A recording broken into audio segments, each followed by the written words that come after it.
Hey there YouTube, it's Mark from the Swift Bros Gear page, coming back at you with another video about my custom NYC Pedalboards pedalboard. If you were with me last time, you saw that I did the unboxing, took a look at kind of how the whole thing was put together, and was quite happy with it. This week we're going to take a look at a couple questions from viewers, and then I'm going to give you my impressions after one quick gig with an impromptu setup, not the way it's going to be long term. But without further ado, let's get going.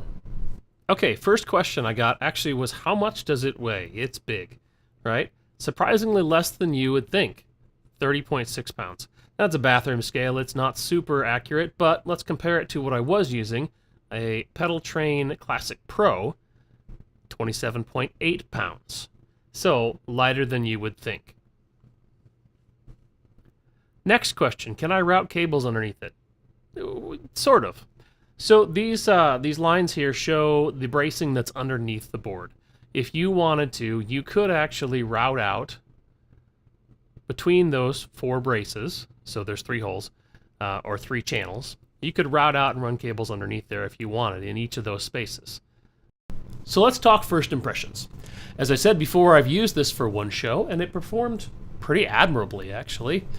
I am used to carrying two Pedal Train pedalboards, the PT Classic Pro, as I showed you when I weighed it, and a PT3. That's before I switched to the Helix, and that was when I had a full analog board. They were ridiculously heavy and really just difficult to work with and took up a ton of real estate. This board is big, but it's smaller than what those two were combined. Carrying the board, yeah, heavy, again, but I'm used to something even heavier. The one thing that I did notice that I hadn't planned for, I'm actually going to cover now, and that has to do with the latches and the wheels. It's not actually a bad thing, it's just something I hadn't really planned for, so let's get into that. Okay, here's the top view of the pedal board. On the right, you'll notice that the joint is flush. On the left, it's hard to see on the camera, but there is a slight bit of variance. It's actually up about 1/8 of an inch. This is likely due to the way the latches attach. On this side we have nice hinges that interlock, keep things exactly in place. And if we go to the other side, we see the butterfly latches. I paid extra for those. They do actually a really good job in terms of longevity and in terms of vertical pressure or holding the top actually onto the board. What a butterfly latch lacks in is side to side. There's really no way for them to stop side-to-side movement.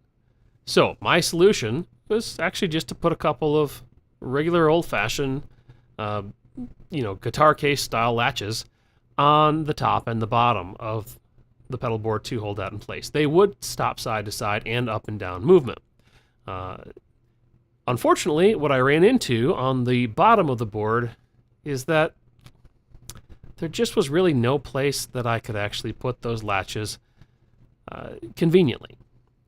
As you can see, the spacing with the handle down there just isn't correct. So I ended up putting two just on the top. For starters, I measured to about 2.5 inches from each side, and then I set it up and just used an orange Sharpie to mark the spots where I was going to drill for the mounting screws. Measure twice, cut once, as they say, or in this case, drill. Now, to make sure that I didn't drill through the inside Tolex, I used a screw to set the correct depth on the bit. I also had to keep in mind that the actual latch itself sits up a little high off of the surface, so I probably should have set the bit a little bit shorter, but I didn't actually go through the Tolex, so it turned out all right.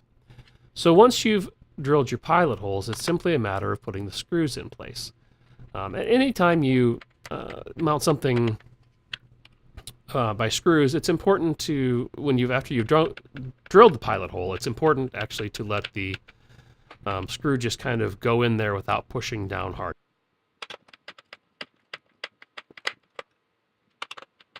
You want the screw itself to actually to bring itself in and not by extra force on your part.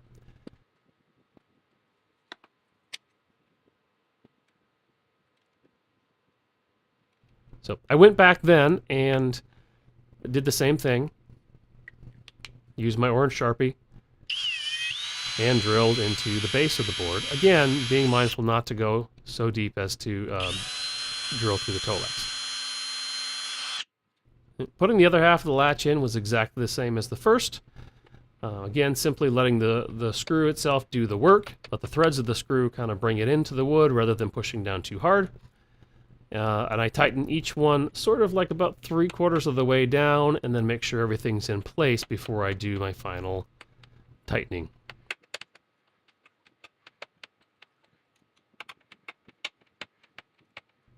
And there you have it. One latch in place. So, to sum things up, loving the new pedal board. Did a little bit of work on it this week.